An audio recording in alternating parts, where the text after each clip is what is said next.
Grabe yung alon mga kalamat, nagwawala talaga. So, nandito ako mga kalamat no sa loob. Dito ako nagbibideo kasi maulan. So, kung nakikita nyo mga kalamat, talagang binabayo kami ngayon. So, napakalakas ng alon. Napakalakas pa ng hangin sa labas. So, ito siya, pagiwang-giwang kami.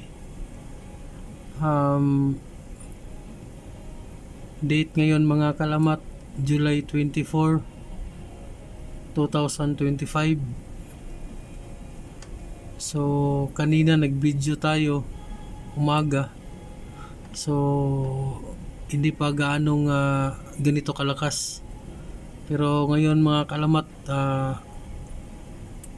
yung dagat ay kung makikita nyo bumubula-bula. So ibig sabihin yan mga kalamat, napakalakas ng alon. So yan siya mga kalamat no.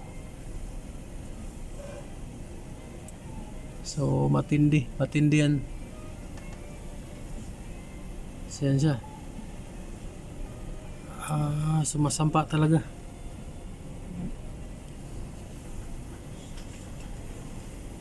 So kahit sabihin namin sanay na kami nito mga kalamat, pero delikado pa rin.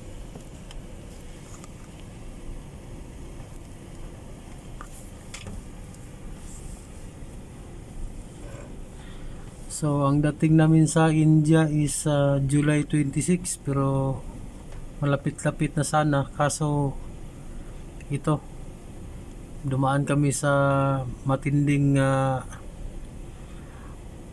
bagyo, matinding alon. Dito sa Indian Ocean mga kalamat, ganito talaga to. So bihira lang ang panahon dito na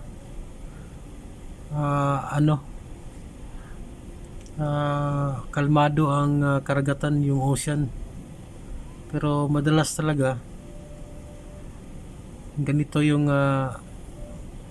alon dito, nagwawala. So noon mga kalamat, meron nang nabali dito, isang barko ng kumpanya namin. Talagang bali, lubog talaga. So ilan lang yung nakasurvive, mga 2 lang siguro. So lahat sila sumama sa paglubog no. So wag naman sanang mangyari sa amin, pero okay naman yung kondisyon ng barko namin. So yan sa mga kalamat, wag lang sanang mamatay yung makina. Yun ang pinakadelikado sa buhay ng marino. So ang talagang panangga mo dito ay ang magdasal. So ayan sa mga kalamat no, yung aming buhay dito sa barko. So mahirap, delikado, pero labanan lang. Ika nga mga kalamat, ang sabi nila, only the brave will survive. So yun lang mga kalamat no, update ko lang kayo sa mga susunod